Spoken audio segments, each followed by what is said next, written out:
British advanced pain clinic, నొప్పి మాయం, surgery దూరం. For appointments 9155515563. Welcome to the next episode సీక్రెట్తో స్నేహం. ఇవాళ ఒక చాలా ఇంట్రెస్టింగ్ ఫ్యాసెట్ గురించి మాట్లాడబోతున్నాం.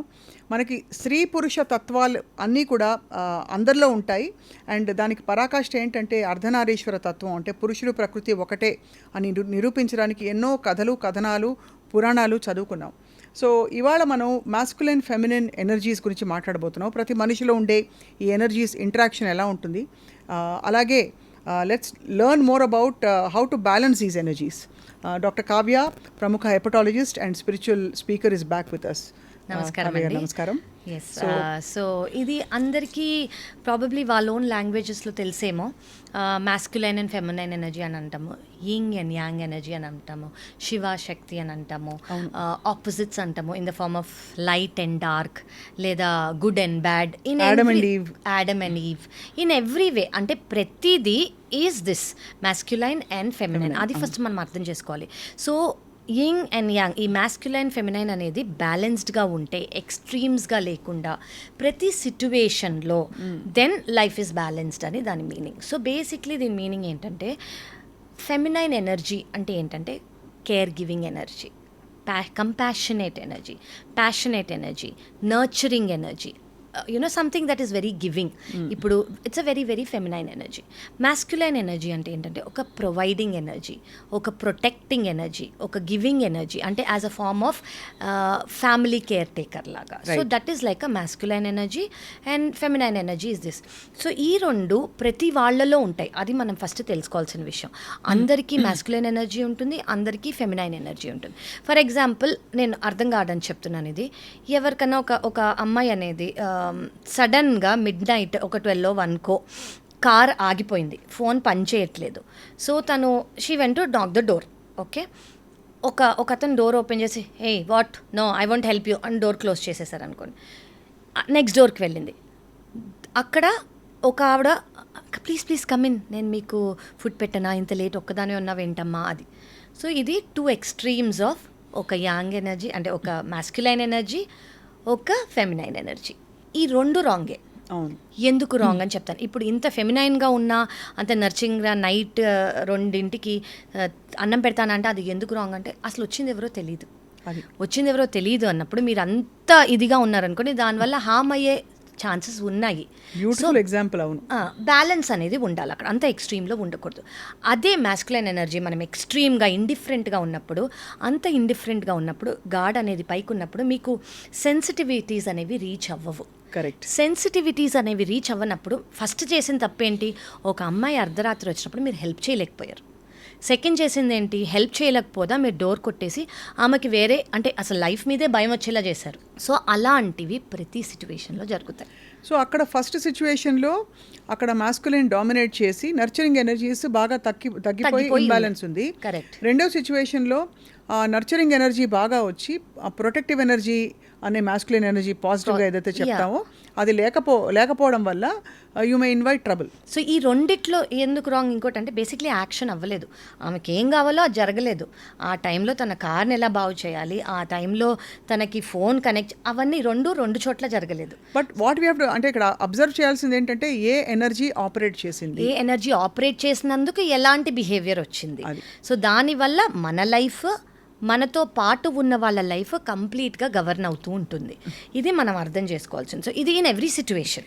సో ఇలా ఎక్స్ట్రీమ్స్గా లేకుండా మనం మిడిల్ పాయింట్లో ఉన్నామనుకోండి, డోర్ ఓపెన్ చేసి కాషియస్గా ఎవరు అని నిజంగా, ఓకే జెన్యూన్గా ఒక మనిషి నిజంగానే ఫోన్ ఆఫ్ అయిపోయి కార్ పాడైంది అని ప్రొటెక్టివ్గా తెలుసుకుంటూ, ప్రొవైడర్ లాగా మాస్క్యులైన్ లాగా నేను నీకేమైనా చేయగలనా అని అడిగి, ఆ టైంలో వచ్చారు కాబట్టి మీకేమైనా కావాలా అని అడిగామనుకోండి, దట్ ఈస్ రెండు బ్యాలెన్స్ చేసి అండ్ రెండు అవసరం ఆ టైం ఈక్వలీ అవసరం, ఆ సిచ్యువేషన్కి ఆ రెండు ఖచ్చితంగా అవసరం. అండ్ దాదాపు ప్రతి సిచ్యువేషన్కి రెండు అవసరం కదా. ప్రతి ఒక్క సిచ్యువేషన్ మన లైఫ్లో రెండు అవసరమైనవే అవుతాయి.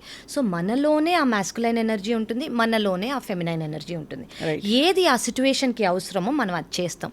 జనరలీ ఎక్కడ ఇంబ్యాలెన్స్ వస్తుంది అంటే, ఒక ఫెమినైన్ ఎనర్జీ అనేది మాస్క్యులైన్కి ఎక్కువ చేయాల్సి వచ్చింది అనుకోండి, లేదా ఒక మ్యాస్క్యులైన్ ఎనర్జీ ఫెమినైన్గా ఎక్కువ చేయాల్సి వచ్చింది అనుకోండి, ఆ మిస్ మ్యాచ్ అయ్యి, ఆ డిస్బ్యాలెన్స్ అయ్యి రిలేషన్షిప్స్లో కానివ్వండి, వర్క్ స్పేస్లో కానివ్వండి, ఎక్కడైనా ఇట్ ఈస్ కాజింగ్ డిస్హార్మనీ అనమాట. డిస్హార్మనీ. Correct. అక్కడ నుంచి చాలా ఇంకా lot of toxic energies build up inside because correct. There is no అంటే ఇప్పుడు నేను కావాలి అనుకున్నప్పుడు దొరకనప్పుడు థింగ్స్ స్టార్ట్ పైలింగ్ ఆన్. అది. సో అలా ఇప్పుడు అంటే ఇది కూడా నేనే చెయ్యాలా, ఇది కూడా నేనే అంటే చెయ్యాల్సింది ఎవరో అయినప్పుడు, నేనే చేస్తున్నప్పుడు ఇది కూడా నేనే చేయాలా, ఇది కూడా నేనే చేయాలా అని ప్రతిదీ బిల్డప్ అవుతుంది. అలాగే మ్యాస్కులైన్ ఎనర్జీ డామినేట్ అయ్యి ఫెమినైన్ ఎనర్జీ తక్కువ, అంటే నర్చరింగ్ కానివ్వండి. ఇప్పుడు అందరికీ లవ్ అనేది, కంపాషన్ అనేది, ప్యాషనేట్ ఎమోషన్ అనేది ప్రతి ఒక్క హ్యూమన్ బీయింగ్కి అవసరం. పురుషుల్లో చాలా మందిలో ఉంటుంది ఇలాంటి ఒక ఎనర్జీ. కరెక్ట్. సో వాళ్ళు కరెక్ట్గా బ్యాలెన్స్ చేశారనుకోండి, వాళ్ళు అదొక్కటే డామినేట్ చేసి ప్రొవైడర్ గానో ప్రొటెక్టర్ గానో వాళ్ళకి ఏదైతే అంటే పురుషుల్లో they majorly want to be a provider, they want to be a protector, they want to be a giver. Okay, అది పోవటమే కాకుండా వాళ్ళు ఫెమినైన్గా కూడా బిహేవ్ చేయాల్సి వచ్చింది అనుకోండి. అంటే ఫెమినైన్ అంటే రిసీవింగ్ ఎండ్ లో ఉండడం, ఎక్కువ నర్చరింగ్ గా ఉండడం, అంటే వాళ్ళ మ్యాస్కులైన్ డామినెంట్లో వాళ్ళు లేనట్టు అంటే వాళ్ళ పర్సనాలిటీ వాళ్ళు కరెక్ట్ యాంగిల్లో అలైన్మెంట్లో లేనట్టు. ఈ అలైన్మెంట్లో లేనందుకు they fall into any consequences. అలాగే ఉమెన్ కూడా. ఇప్పుడు మీరు వరల్డ్లీ టర్మ్స్లో చెప్పారు, నర్చరింగ్, కంపాషన్, అమ్మాయి రావడం అనే ఎగ్జాంపుల్తో. But the higher expressions of the same energies, ఉదాహరణకి the higher you go, the feminine energy చాలా intuitive. Correct. And it actually leads your అంటే పాత్, బేసిక్లీ ముందు ఏం జరుగుతుందో ఆల్రెడీ తెలుసు. అంటే కేర్ గివర్ లాగా already they know that path is already protected intuitively by the mother అనుకోవచ్చు, feminine energy అనుకోవచ్చు, whatever in your term. Correct, very true. So అలాగా masculine energy and feminine energy balance చేసుకునే క్రమంలో రిలేషన్షిప్స్లో మీరు చెప్పారు అంటే imbalance. But as an individual ఈ రెండు కలగలిసి ముందరికి తీసుకెళ్ళాలంటే హౌ డస్ ఇట్ వర్క్? అంటే ఇప్పుడు రెండు అనేవి ఇద్దరికీ ఉంటాయండి. మనం ఫెమినైన్ ఎనర్జీ కూడా ఉంటుంది, మాస్కులైన్ ఎనర్జీ కూడా ఉంటుంది. ఇప్పుడు ఉమెన్ ఫెమినైన్ ఎనర్జీగా గివర్ లాగానే ఉండాలి అంటే షీ షుడ్ ఈ స్పేస్లో తను కరెక్ట్గా ఉండగలగాలంటే తనకు ఆ కరెక్ట్ పార్ట్నర్ రావాలి. కరెక్ట్ పార్ట్నర్ అంటే తను ఎలా ఉంటుందో అదే స్పేస్లో తను సేఫ్గా తనలాగే ఉండగలిగే స్పేస్ ఈ మాస్కులైన్ ఎనర్జీ ప్రొవైడ్ చేయగలగాలి. రైట్. అలాగే ఒక మాస్కులైన్ ఎనర్జీ వచ్చినప్పుడు ఈ ఉమెన్ ఎవరైతే ఉంటారో వాళ్ళని మాస్క్యులైన్గా ఉండనిచ్చి వాళ్ళ మాస్క్యులైన్ ఎనర్జీని ప్రొటెక్ట్ చేయగలగాలి. సో అప్పుడే మనకి హార్మోనీ అనేది తెలుస్తుంది. చాలా బ్యూటిఫుల్గా చెప్పారు ఈ హార్మోనీ గురించి. కానీ సిచ్యువేషన్స్ మారిపోతాయి చాలాసార్లు. కరెక్ట్. ఆ మారిపోయినప్పుడు ఛాలెంజ్ వచ్చి ఒక పార్ట్నర్ తాలూకు suppose they have to become the provider ఇంట్లో. కరెక్ట్. లేదు అలాంటి పరిస్థితులు వచ్చాయనుకోండి, అవతల వ్యక్తిని ఎలా హెల్ప్ చేయాలో తెలియని ఒక హెల్ప్లెస్నెస్లో వాళ్ళ మాస్కులైన్ ఎనర్జీస్ ఎక్స్ప్రెస్ చేయలేక ఒక మహిళ ఉద్యోగానికి వెళ్ళి బయటికి వెళ్ళి వాళ్ళకు ఉద్యోగం లేని పరిస్థితులు చూస్తాం. ఆ అగ్రెషన్ వాళ్ళు ఎలా డైవర్ట్ చేయాలో తెలియక చాలాసార్లు అది అక్షింతలుగా ఆపోజిట్ పార్ట్నర్కి కోపంగా, ఇంకా ఒక డిసప్రూవల్గా, ఒక పుట్టింగ్ డౌన్గా, అబ్యూస్గా పరిణమిస్తుంది. కరెక్ట్. సో దాన్ని how do fix it? Because most of the abuse probably దీని వల్లే వస్తుంది. ఎందుకంటే అక్కడ మాస్క్యులైన్కి కూడా ఆయన ప్రొవైడ్ చేద్దాం అనుకుంటున్నారు కానీ ప్రొవైడ్ చేయలేకపోతున్నారు. ఆ హెల్ప్లెస్నెస్ వల్ల నేనే ఇది ప్రొవైడ్ చేద్దాం అనుకుంటున్నా, నేనే ఇది గివ్ చేద్దాం, నేను నిన్ను సేఫ్ ప్లేస్లో పెడదాం అనుకుంటున్నా కానీ నేను ఇది చెయ్యలేకపోతున్నానన్న హెల్ప్లెస్నెస్. కొంతమందికి ఇది తెలుస్తుంది, కొంతమందికి ఇది తెలీదు. తెలిసిన వాళ్ళు ఓకే అని కామ్గా ఉండొచ్చు. వాళ్ళు ఏం చేయాలి నెక్స్ట్, ఈ సిచ్యువేషన్ నుంచి బయటికి రావడానికి ఏం చేయాలి అనేది గైడెన్స్ ద్వారానో లేదా వాళ్ళే పరిశోధించి వాళ్ళే బయటకు వస్తారు ఆ సిచ్యువేషన్. కొంతమందికి ఈ సిచ్యువేషన్లో ఉన్నారని కూడా తెలియకుండా వాళ్ళే సుపీరియర్గా ఆ డామినెంట్ ఎనర్జీని పైకి పెట్టుకోవడానికి ఆపోజిట్ పర్సన్ని హెల్ప్లెస్గా ఫీల్ చేస్తారు. అంటే వాళ్ళకున్న ఎమోషన్ని ఆపోజిట్ పర్సన్ని హెల్ప్లెస్గా ఫీల్ చేసి they feel secure in it. అది మంచిదా కాదా ఫస్ట్ పాయింట్. సెకండ్ పాయింట్ ఏంటంటే మనం దీన్ని అర్థం చేసుకోవాలా, అర్థం చేసుకోవద్దా. సో ఫస్ట్ ఆఫ్ ఆల్ మంచిదా కాదా అంటే ఇట్స్ నాట్ కరెక్ట్ అండి. అంటే ఇప్పుడు మీకున్న ఇన్సెక్యూరిటీస్ వేరే వాళ్ళ మీద రబ్ చేయటం is not the right way. మీకు ఇన్సెక్యూరిటీస్ ఉన్నాయని తెలిస్తే as an individual, please work on them. Okay, it is your duty to work on your insecurities. Irrespective మీరు రిలేషన్షిప్లో ఉన్నారని మీరు వర్క్ చేయకుండా ఇండివిజువల్గా ఉండుంటే చేసేవా, అలా ఏం లేదు. ఎక్కడున్నా మీ ఇన్సెక్యూరిటీస్ మీద మీరు వర్క్ చేసుకోవటం చాలా ఇంపార్టెంట్. సెకండ్ థింగ్ ఏంటంటే, ఆపోజిట్ పర్సన్ ఒకవేళ ఒక ఎన్లైటెండ్ ఫెమినైన్ ఎనర్జీ అనుకోండి, వాళ్ళకు ఒకవేళ అర్థమైంది అనుకోండి ఇది ఇన్సెక్యూరిటీ ద్వారా ఈ బిహేవియర్ వస్తుంది, ఒకవేళ హెల్ప్ అనేది ఆఫర్ చేయగలిగితే, వాళ్ళు చేస్తే వీళ్ళు వినే కేటగిరీలో ఉన్నారు అని అనుకోండి, ఖచ్చితంగా వాళ్ళు అది యాక్సెప్ట్ చేస్తారు. అదే ఒకవేళ లేరు అని అనుకోండి, వినే కేటగిరీలో లేరు అనుకోండి, మనం ఇందాక అనుకున్నట్టు వాళ్ళ మెమరీ ఏదైతే ఉందో అదే దానిలా యాక్ట్ చేయిస్తుంది. సో ఆ మెమరీని బ్రేక్ చేయడానికి వాళ్ళే హెల్ప్ చేయగలరు. They have to help them. So అప్పుడు రెండో వాళ్ళు ఏం చేయాలనిసేపు? సో మీరు అర్థం చేసుకోవాల్సింది ఏంటంటే, మిమ్మల్ని ఇక్కడ ఎఫెక్ట్ చేస్తుందా, ఎఫెక్ట్ చేయట్లేదా? ఎఫెక్ట్ చేస్తుంది అంటే మీరు ఆ సిచ్యువేషన్ నుంచి బయటికి వచ్చేయాలి.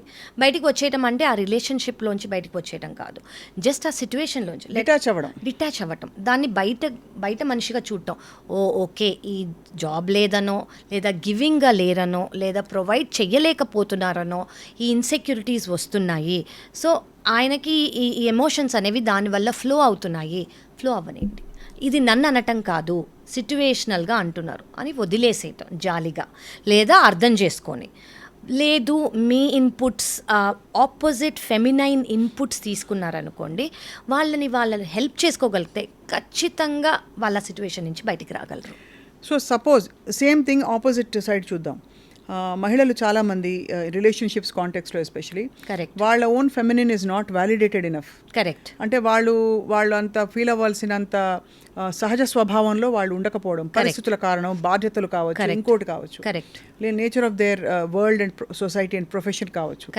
అలాంటి పరిస్థితుల్లో how do they balance of and ఒక పక్కనుండే పురుషుడినో భర్తనో ఎక్కువ పొసెసివ్గా లేకుండా ఉండి చేయడానికి ఏం చేయొచ్చు అంటారు? సో ఫస్ట్ ఐడియల్ సినారియో ఏంటి అంటే, వీళ్ళు సేఫ్ ప్లేస్లో ఫీల్ అవ్వగలగాలి. ఫెమినైన్ ఎనర్జీలో ఫీమేల్ అనేది ఫీల్ అవ్వగలిగితే, మాస్క్యులైన్ ఎనర్జీలో సేఫ్ అనేది మాస్క్యులైన్ ఫీల్ అవ్వగలిగితే, వాళ్ళలో వాళ్ళకి నో ఫస్ట్ వాళ్ళలో వాళ్ళకి. సెకండ్, మీరు ఏ పార్ట్నర్, ఇంకోటి కూడా తెలుసుకోవాలండి, wounded person will get a wounded partner. Okay, so ఇప్పుడు వూండెడ్ పర్సన్ అంటే ఏంటి అంటే, ఎవరికన్నా పాస్ట్లో ఉన్న ట్రామాని కానివ్వండి, ఏదన్నా వాళ్ళకైనది రిపీటెడ్ ప్యాటర్న్స్లో అవుతుంది, వాళ్ళు అదే అట్రాక్ట్ చేస్తారు, ఎందుకంటే వాళ్ళు అదే బ్యాగేజ్తో వస్తారు కాబట్టి. సో ఫస్ట్ వాళ్ళని వాళ్ళు హీల్ చేసుకోగలిగితే ఈ ఆపోజిట్ పర్సన్ కూడా హీల్డ్ పర్సనే వస్తారు. ఓకే, అది ఫస్ట్. సెకండ్ థింగ్, ఓకే వాళ్ళు ఇందులో ఉన్నారు, ఇప్పుడు ఇందులో ఉన్నప్పుడు మనం ఏం చేయాలి, దీనిలో మనం నేర్చుకోవాల్సింది ఏంటి, దీనిలోంచి మనం ఎఫెక్ట్ అవ్వకుండా ఉండాల్సింది ఏంటి. నేర్చుకోవాల్సింది ఏంటంటే, ఇది మీకు ఒక పర్పస్ కోసం అయ్యింది, ఆ పర్పస్ ఏంటి, మీరు ఏం నేర్చుకోవాలి అందులో, మీరు ఆ సిచ్యువేషన్లో మీకు ఫస్ట్ రిపీటెడ్గా అవుతుందంటే ఎందుకు అవుతుంది, మీలో మీరేం చేస్తున్నారు అది మళ్ళీ అవ్వడానికి. ఇది మీలో, వాళ్ళలో కాదు. ఆ మీలో మీరు ఏం చేస్తున్నారు అది మీరు బౌండరీస్ డ్రా చేయలేకపోతున్నారా, లేదా మీకు ఇన్సెక్యూరిటీ ఉంది, మీరు ఇన్ఫీరియర్గా ఫీల్ అయ్యి అది వాళ్ళ మీద రబ్ చేస్తున్నారా, లేదా మీ పాస్ట్ బ్యాగేజ్ వల్ల మీరు ఒక కైండ్ ఆఫ్ ఇన్ఫ్లుయెన్స్, ఒక బిహేవియర్ వల్ల మీకు ఆ ఇన్ఫ్లుయెన్స్ ఉండి అది వాళ్ళని చూస్తున్నారా, అదే వాళ్ళు అని అనుకుంటున్నారా, మీ ప్యాటర్న్ ఏంటి, అది మీలో ఎందుకు ఇది రిపీట్ అవుతుందని ఫస్ట్ మిమ్మల్ని మీరు చూసుకోవాలి. మిమ్మల్ని మీరు చూసుకున్నాక మీకంటూ ఆ అవేర్నెస్ అనేది వచ్చిందనుకోండి, ఫస్ట్ ఆ ప్యాటర్న్ని రిపీట్ అవ్వకుండా, చాలా కష్టం ఇది, మనకి తెలిసింది మనం కంఫర్టబుల్ అయినది చెయ్యకపోవటం, మనం వేరే రియాక్షన్ ఇవ్వటం, మనకి చాలా అలవాటైపోయిన సరౌండింగ్స్లో ఉండకూడదు అని డిసైడ్ అవ్వటం చాలా డిఫికల్ట్ డెసిషన్. కానీ మనకి ప్యాటర్న్స్ అనేవి రిపీట్ అవుతున్నప్పుడు మనం చేయాల్సింది అదొక్కటే, అది మనం తెలుసుకోవాలి. సో ఈ సిచ్యువేషన్ మనకి అదే టీచ్ చేస్తుంది. సో మనం టీచ్ చేయకుండా ఇఫ్ యూర్ రన్నింగ్ అవే, ఆ ప్రాబ్లం నుంచి మనం పరిగెత్తుకుంటూ వెళ్ళిపోతున్నాం అనుకోండి, ఇంకొక సిచ్యువేషన్లో టీచ్ చేయడానికి ట్రై చేస్తాం. అంటే బేసికలీ మీరు అనేది బయట పరిష్కారాలు వెతికి ఇదేదో సరిగ్గా లేదని చెప్పి మనం పారిపోతున్న కొద్దీ ఆ సమస్య మన లోపల ఉంది, అది ఎప్పటికప్పుడు సాల్వ్ చేసుకునే సంకల్పంతోనే మనం ముందు బయలుదేరాం కాబట్టి అది ఎక్కడికొక్కడ మళ్ళీ తారసపడుతుంటారు. 100% అండి. ఇక్కడ కాకపోతే ఇంకో 2 ఏళ్ళ తర్వాత ఆ 2 ఏళ్ళు కాకపోతే మనం లెసన్ అంటూ లెర్న్ చేసుకోలేదనుకోండి, ఇంకొక ఫామ్‌లో, ఇంకొక మనిషి రూపంగానో, ఇంకొక ఇన్సిడెంట్ రూపంగానో మీకు అది లెసన్ టీచ్ చేయడానికి ట్రై చేస్తూనే ఉంటుంది. ఇప్పుడు మనం అనుకున్నట్టు ఒక కర్మ, ఒక యాక్షన్ అనేది మనం డిఫరెంట్‌గా రియాక్ట్ అయితేనే మనం ఆ కర్మ నుంచి విముక్తులం అవుతాం. అది మీ చేతిలో ఉంది. Right. మీరు ఎంత అంటే దానికి చాలా సంకల్పం అవసరం అండి. మీరు అన్నట్టు దానికి చాలా ధైర్యం అవసరం. ఈ 2 ఓకే, నా మంచి కోసమే నేను ఇది చేస్తున్నాను అని మీరు అనుకోగలిగితే ఖచ్చితంగా మీరు అది చేయగలరు. మీరు అది చేస్తే ఆటోమేటిక్గా చాలా అవెన్యూస్ ఇలా ఓపెన్ అయిపోతూ ఉంటాయి. మీకు ముందు కూడా ఇందులో కూడా ఇందులో చేశాను కదా, అలా మీకు అట్లీస్ట్ ఒక 10 కనిపించేస్తాయి. మీకు ఒక్కసారి చేశారు కాబట్టి ధైర్యం అనేది ఆటోమేటిక్గా వస్తుంది. మీరు సెకండ్ది కూడా చేయగలరు, థర్డ్ది కూడా అలా ఆటోమేటిక్గా మీరు చాలా బ్లాక్స్ అనేవి మీలో మీరే హీల్ చేసుకోగలరు. Right. By just being aware ఒకటి, అండర్స్టాండింగ్ ఒకటి, ఆ విజ్డమ్ అనేది ఈ ప్రాబ్లం దీనివల్ల వచ్చింది అన్న విజ్డమ్ ఒకటి, థర్డ్ ఆ ధైర్యమైన స్టెప్.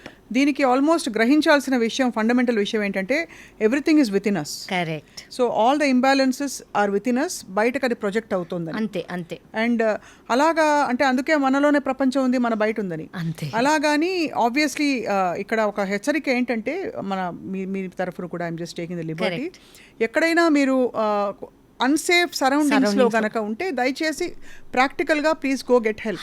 ఇప్పుడు అన్సేఫ్ 100 అంటే అన్సేఫ్ గురించి అసలు మనం మాట్లాడట్లేదండి. మీ గురించి మీరు ఏదన్నా ప్యాటర్న్స్ రిపీట్ అవుతున్నాయి అంటే మీరు ఎలాంటి స్టెప్స్ తీసుకోవాలి.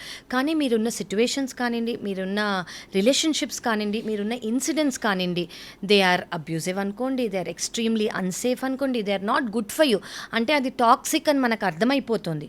Please walk away from that. And also and in fact ఆ యాక్షన్ తీసుకునే చర్య కూడా it comes from the masculine within us. Correct, exactly. మన లోపల ఉండే మన ప్రొటెక్టివ్ ఇన్స్టింక్ట్ ఏదో చెప్తుంది. కరెక్ట్. దాన్ని మనం నర్చర్ చేసి అది సరైన ప్లేస్ లో ఉంటే అది కరెక్ట్ గా మనని ప్రొటెక్ట్ చేసి గైడ్ కూడా చేస్తుంది. అండ్ ఇది బోత్ లోపల ఉండే మన మాస్క్యులైన్, మన ఫెమినైన్ కూడా చాలా they will work in tandem. Correct అండి, ఎగ్జాక్ట్లీ. సో ఇప్పుడు రిలేషన్షిప్స్ అని ఒక మిర్రర్ లాంటివి అని చెప్తారు కదా. ఈ కాంటెక్స్ట్ ఏదైతే చెప్తున్నామనో ఇవి ఆబ్వియస్లీ స్పౌజల్ అండ్ రొమాంటిక్ రిలేషన్షిప్స్లోనే ఈ కైండ్ ఆఫ్ మిర్రరింగ్ జరుగుతుంది. కరెక్ట్. ఇంబ్యాలెన్సెస్ బికాస్ అన్న చెల్లెలతో కానీ నాన్న కూతురుతో కానీ ఈ ఇంబ్యాలెన్సెస్ మనకి ఎక్కువ తారసపడవు. Is that right? Correct. It is ఇంకోటి కూడా అండి, బికాజ్ రొమాంటిక్ రిలేషన్షిప్స్ కానివ్వండి, స్పౌజల్ రిలేషన్షిప్స్లో ఆ క్లోజ్నెస్ కానివ్వండి, ఇంటిమసీ కానివ్వండి కొంచెం ఎక్కువ. రైట్. ఓకే. మన చైల్డ్హుడ్లో మన పేరెంట్స్, బ్రదర్స్, క్లోజ్ ఫ్రెండ్స్ వాళ్ళతో కూడా రిలేషన్షిప్ చాలా స్ట్రాంగ్గా క్లోజ్గా ఉంటుంది. కానివ్వండి ఇంటిమసీ లెవెల్స్ అనేది రొమాంటిక్ పార్ట్నర్ లేదా స్పౌస్ లేదా ఆపోజిట్ పార్ట్నర్తోనే ఉంటుంది. రెండోది ట్రిగరింగ్ అంటూ ఉండదు. అన్నతో కానీ లేకపోతే నాన్నతో కానీ, ఒక మదర్తో కానీ, ఒక బ్రదర్తో కానీ, ఒక వెరీ క్లోజ్ అక్వైంటెన్స్తో, ఫ్రెండ్తో కానీ, బెస్ట్ ఫ్రెండ్తో కానీ ఆ ట్రిగరింగ్ పాయింట్ అనేది ఉండదు. ఇంకోటి దీనికి రీజన్ ఏంటంటే మనం వాళ్ళని వాళ్ళలాగా మనం యాక్సెప్ట్ చేసేసాం. ఇవి ఓన్లీ క్వశ్చన్ చేసేదంతా ఓన్లీ స్పౌజల్ రిలేషన్షిప్లో మనం వాళ్ళని ఆల్రెడీ ఒక 10 ఏళ్ళగానో 20 ఏళ్ళగానో 30 ఏళ్ళగానో వాళ్ళని వాళ్ళలా చూసాం. ఆల్రెడీ మనం ఈ రియాక్షన్కి వాళ్ళకి ఆ రియాక్షన్ వస్తుందని మనకు తెలుసు. అది మీ మదర్ కానివ్వండి, ఫాదర్ కానివ్వండి, బ్రదర్ కానివ్వండి, ఒక బెస్ట్ ఫ్రెండ్, ఒక 20-30 ఇయర్స్గా ఉన్న బెస్ట్ ఫ్రెండ్ కానివ్వండి. ఒక న్యూ రిలేషన్షిప్లో అందుకే ఎక్కువ గొడవలు అవుతాయనో ఏదో అంటారు. ఎందుకు అంటే స్టార్టింగ్లో అంత బాగుంటుంది, ఎందుకంటే వాళ్ళ ఒరిజినల్ సెల్ఫ్ అనేది బయటికి రాదు. ఓకే, ఎవ్రీవన్ అందరూ చాలా హ్యాపీగా ఉందామని ఎవరైనా అనుకుంటారు.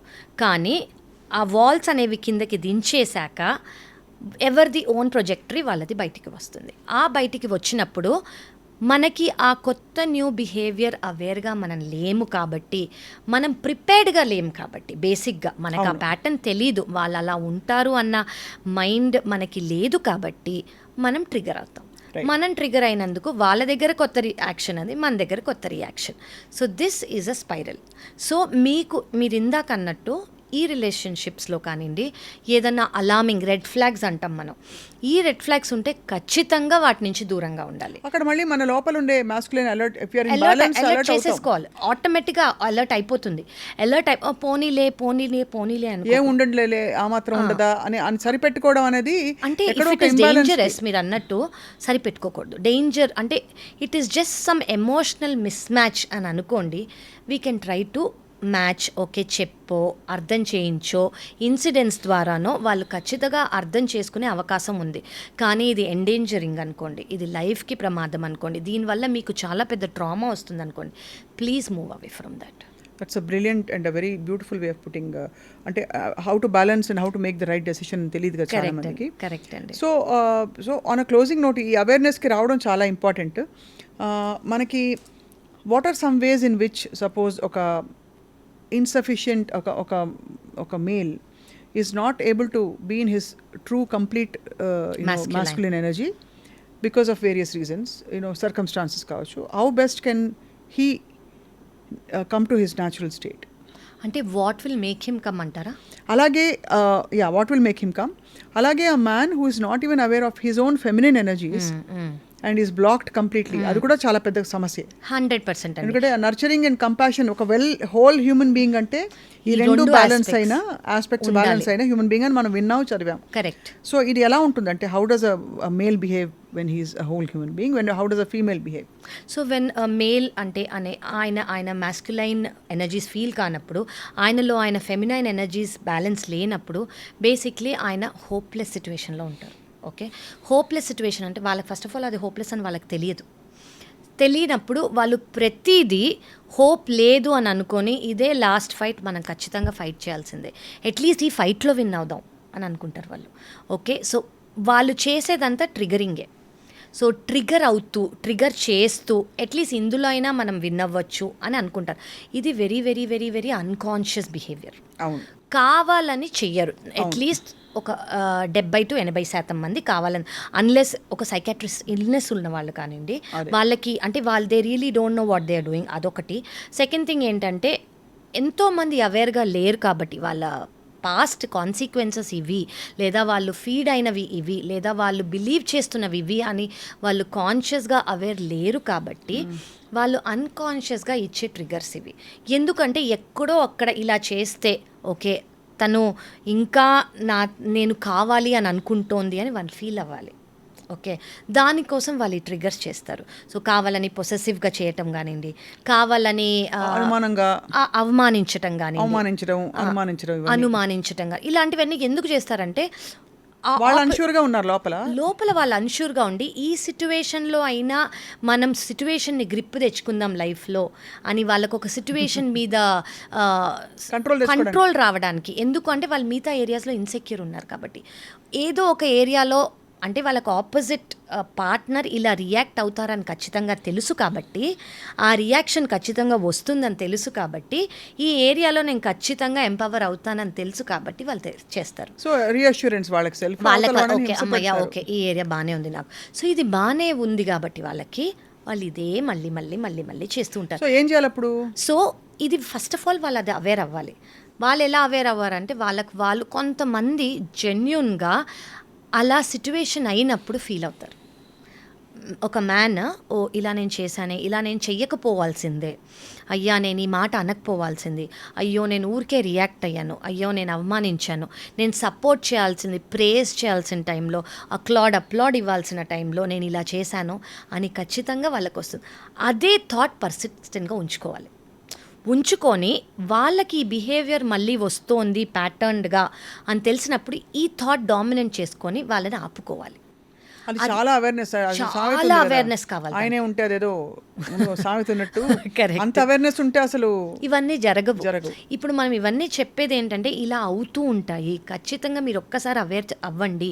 మీకు ఏదో బాధ ఉండుంటుంది, ఏదో ఒక ట్రామా ఉండుంటుంది, దానివల్ల మీ బిహేవియర్స్ అనేది ప్యాటర్న్స్గా ఫామ్ అయిపోయాయి, ఒక్కసారి తెలుసుకోండి అని చెప్పడమే మన ప్రయత్నం. అలాగే ఫీమేల్ రిపీటెడ్గా దెబ్బలు తిని ఉన్న ఫీమేల్ ఎనర్జీ ఇప్పుడు మ్యాస్కులైన్ అయిపోతారు. ఏమవుతారంటే వాళ్ళు దెబ్బలు తిని అవమానాలు, అనుమానాలు, అంటే నువ్వు ఎక్కడికి వెళ్తావు, నువ్వెందుకు ఇది, నువ్వేం చేయలేదు, ఇది నీ డ్యూటీ నువ్వు చేయటము, అట్లా చాలా మంది నువ్వేం చేసావు, నువ్వేంత గ్రేట్గా చేయలేదు కదా, ఇది నీ డ్యూటీ మాత్రమే అని అనుకుంటూ వాళ్ళు ప్రొవైడ్ చేసేది అప్లాడ్ చేయకుండా, అప్రిషియేట్ చేయకుండా వాళ్ళని సకం చేస్తూ, దానివల్ల ఉమెన్ అనేది మ్యాస్కులైన్ అయిపోతుంది. మ్యాస్కులైన్ అయినందుకు కూడా గొడవలు అవుతాయి. సో బేసిక్లీ నువ్వు నీలాగా లేవు, నువ్వు ఎందుకు ఇలా మారిపోయావు, నువ్వు ఏంటి ఇలా అయిపోయావు, ఫస్ట్ అది జరగడానికి రీజన్ ఏంటి, అలా ఆ మనిషి అయిపోవడానికి రీజన్ ఏంటి అనేది ఒకసారి ఇద్దరు కూర్చొని మాట్లాడగలిగే ఒక హోప్ఫుల్ రిలేషన్షిప్ అనుకోండి, ఖచ్చితంగా కూర్చొని మాట్లాడాలి. నేను ముందు ఇలా ఉన్నాను, కానీ నువ్వు ఇలా మారావు కాబట్టి నేను ఇలా అయ్యాను అని. అలా హోప్ లేని రిలేషన్షిప్ అనుకోండి, ఖచ్చితంగా కౌన్సిలింగ్ అనేది వెళ్ళాలి. Yes. సో ఇది మీకు అంటే ఇది యాజ్ అన్ అవుట్ సైడర్, అంటే మీరు అవుట్ సైడ్ రాలేరు, అవేర్గా లేరు అని అనుకోండి. ఇప్పుడు ఏ పర్సన్ అయినా అవేర్ అవ్వాలి. అది మీ హెల్ప్ ద్వారా మీరు అవేర్ అవుతారా, ఇతరుల హెల్ప్ తీసుకొని అవేర్ అవుతారా? మీరు రాలేకపోతున్నారంటే ఖచ్చితంగా అవుట్ సైడ్ హెల్ప్ తీసుకోండి. ఒకటి మాత్రం క్లియర్, ఎవరికి వాళ్ళు బ్యాలెన్స్లో ఉండడం అన్నది it's a beautiful point of peace. Correct, it is And peace completion. And that's how we should be. Yeah. మన అందరికీ అది ఐడియల్ అని తెలుసు. ఇప్పుడు మనకు అది ఐడియల్ అని తెలిసినప్పుడు అలా లేనందుకే మనకు వచ్చే బాధలన్నీ. సో మనకు ఆల్రెడీ దిస్ థింగ్ ఇది ఐడియల్ తెలిసింది, అది తెలుసు. సో అది అవ్వడానికి మనం ప్రయత్నాలు చేయొచ్చు. రైట్. మనం ఇలాగ మాస్కులిన్ ఫెమినిన్ బ్రాడ్గా మాట్లాడుకున్నాం. ఇప్పుడు ఇతర దేశాల్లో 200 జెండర్స్ ఉన్నాయట ఇప్పుడు. కరెక్ట్. అంటే రకరకాల ఐ దెమ్ దే, Yes. రకరకాల I don't know how they are struggling and how they Yes. Feel in their bodies. But for now I think this a very peripheral, a broad kind of approach Correct. to how to balance yourself. Correct అండి. నాకు I close on this with this line from Sitarama Sastri గారి పాట. గల్లు గల్లు గల్లు అంటూ స్వర్ణకమలంలో భానుప్రియ గారికి మన వెంకటేష్ గారికి మధ్య జరిగే డైలాగ్లో yes. They challenge each other. Correct. అంటే ప్రశ్న సమాధానం లాగా. అందులో అంటారు ఆయన, నటరాజు స్వామి జటాజూటిలోకి చేరకుంటే విరుసుకుపడు సురగంగకు విలువేముంది, విలువేముంది. Very true. సో బ్యూటిఫుల్ అండి. So beautiful. So beautiful. I always used to message him about this song. Wow. గురుగారు భౌతికంగా లేరు కానీ ఆయన పాటని ఇలా గుర్తు చేశారు ఇవాళ. Correct. But this is a beautiful thing we discussed today. Totally అండి, totally. Dr. Kavya, thank you so much. We are all Pleasure blessed. is mine. So lovely to listen to you singing live ga. Thank you so much for that. Thank you, Andy, and thank you all for watching. Thank you.